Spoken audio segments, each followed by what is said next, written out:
Honorer non-database BKN pasti kecewa dengan berita ini. Seperti apa kita akan bahas pada video kali ini. Sebelum sahabat ASN melanjutkan menonton video ini, silakan sahabat ASN untuk subscribe channel ini. Karena setiap bulannya kami akan memberikan bonus pulsa untuk 2 orang sahabat ASN jika channel ini sudah mencapai 100.000 subscriber. Baik sahabat ASN dimanapun sahabat berada, pada video kali ini kita akan membagikan sebuah informasi yang cukup membuat kita menahan kecewa ya, dimana informasi ini kami dapatkan dari halaman jpnn.com dengan judul "Kapan Daftar Riwayat Hidup P3K Paruh Waktu Honorer Non-Database BKN Pasti Kecewa". Nah, seperti apa kekecewaan tersebut kita akan bahas pada video kali ini. Sahabat SN, muncul banyak pertanyaan dari kalangan Bapak Ibu honorer non-database BKN. Kapan pengisian daftar riwayat hidup dilakukan untuk pengangkatan menjadi P3K paruh waktu? Nah, sahabat SN, perlu diketahui hingga saat ini instansi terutama Pemda itu masih menunggu petunjuk teknis dari pusat mengenai bisa tidaknya honorer non-data BKN itu diusulkan menjadi P3K paruh waktu. Nah, regulasi yang sudah ada yaitu Kemenpan RB nomor 16 tahun 2025 yang ada pada diktum kelima dinyatakan bahwa pengadaan P3K paruh waktu itu dilaksanakan bagi honorer database yang terdata di BKN.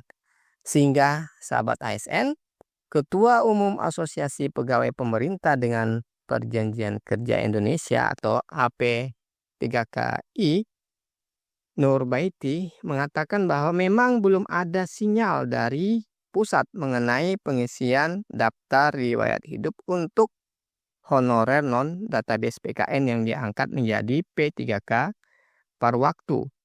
Nah, Bunda Nur, panggilan akrabnya, itu berani mengatakan hal ini lantaran mengaku sudah bertemu dengan sejumlah pejabat di BKN untuk mendapatkan jawaban atas berbagai pertanyaan para honorer, terutama Bapak Ibu yang non-database BKN. Nah, sahabat ASN, kata Bu Nur Baiti kepada JPNN Sabtu kemarin, honorer non-database BKN belum ada. Kalau database Badan Kepegawaian Negara itu sudah jelas ada, kata beliau. Nah, sahabat ASN, Nur juga menjelaskan bahwa jawaban BKN pada prinsipnya bahwa penataan honorer itu sifatnya memverifikasi dan memvalidasi data tenaga honorer yang ada di seluruh Indonesia. Sehingga saat ini pemerintah itu fokus kepada honorer yang sudah masuk database yang ada di BKN. Nah, sahabat ASN, terkait kabar pengisian daftar riwayat hidup, Bunda Nur mengatakan saat ini ya juknis dan mekanismenya itu masih dalam proses pembahasan.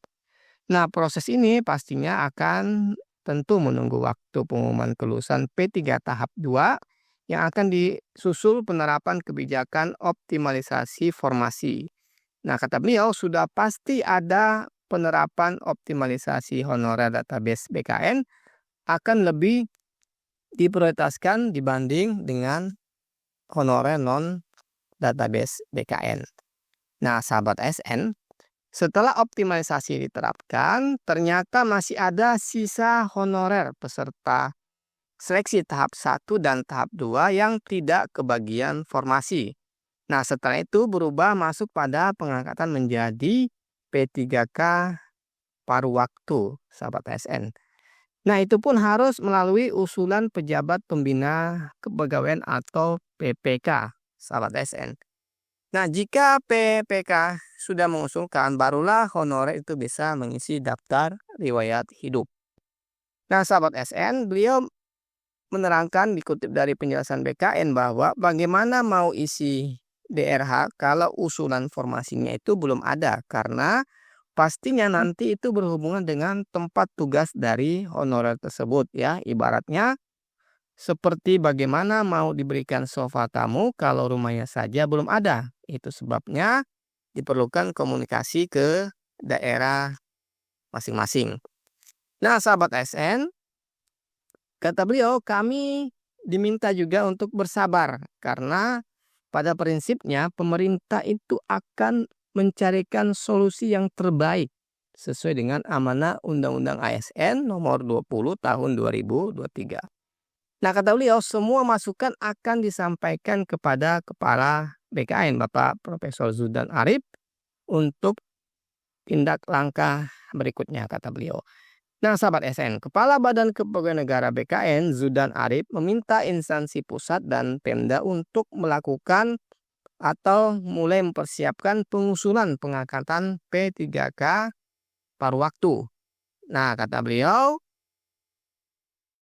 tidak dapat mengeluarkan pertimbangan teknis tanpa usulan dari instansi.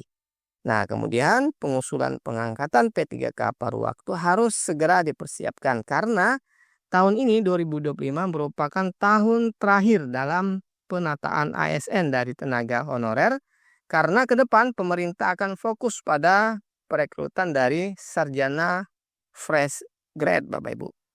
Nah, sahabat ASN, mekanisme pengangkatan honorer menjadi P3 paruh waktu itu sudah ada regulasinya dan diatur dalam Kemenpan RB nomor 16 ya tahun 2025 yang menyatakan bahwa pengadaan P3K paruh waktu dilakukan berdasarkan hasil seleksi ASN 2024 yang lalu.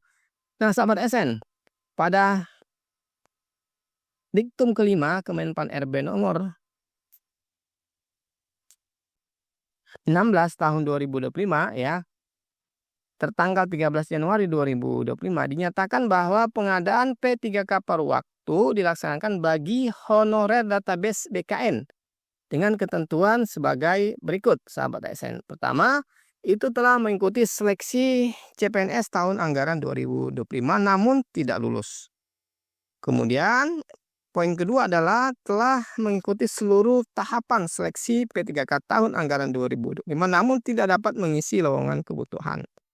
Kemudian Kemenpan RB ya nomor 16 tahun 2020 juga mengatur mekanisme pengangkatan honorer database BKN menjadi P3K paruh waktu, ya ini di diktum ke-7 dengan ketentuan sebagai berikut. Pejabat Pembina Kepegawaian atau PPK mengusulkan rincian kebutuhan PPK paruh waktu kepada Menpan RB berdasarkan ketentuan sebagaimana yang dimaksud dalam diktum kelima, sahabat ASN. Kemudian yang bagian B, rincian kebutuhan P3K paruh waktu bagi non-ASN sebagaimana dimaksud dalam diktum kelima wajib diusulkan seluruhnya oleh PPK. Kemudian poin C, Menpan RB menetapkan rincian kebutuhan PPK paruh waktu pada setiap instansi pemerintah. Kemudian D, rincian kebutuhan P3K paruh waktu terdiri atas kebutuhan jumlah, jenis jabatan, kualifikasi pendidikan, dan unit penempatan. Kemudian poin E, PPK mengusulkan nomor induk PPK atau nomor identitas pegawai ASN kepada Kepala BKN paling lama 7 hari kerja setelah mendapatkan penetapan rincian kebutuhan P3K paruh waktu dari Menpan RB. Nah, sahabat ASN, poin F-nya, Kepala BKN menetapkan nomor induk P3K atau nomor induk identitas pegawai ASN. Kemudian poin G, penerbitan nomor induk P3K atau nomor-nomor identitas pegawai ASN sebagaimana dimaksud pada huruf F diterima oleh PPL paling lama 7 hari kerja sejak waktu penyampaian terakhir, sahabat ASN. PPK menetapkan pengangkatan P3K paruh waktu sesuai dengan ketentuan peraturan perundang-undangan. Nah, demikian sahabat ASN ya, berita tentang pertanyaan kapan DRH P3K paruh waktu. Nah, maka terjawab dengan berita ini. Terima kasih sahabat ASN sudah menonton. Kita akhiri. Assalamualaikum warahmatullahi wabarakatuh. Sampai jumpa di video berikutnya.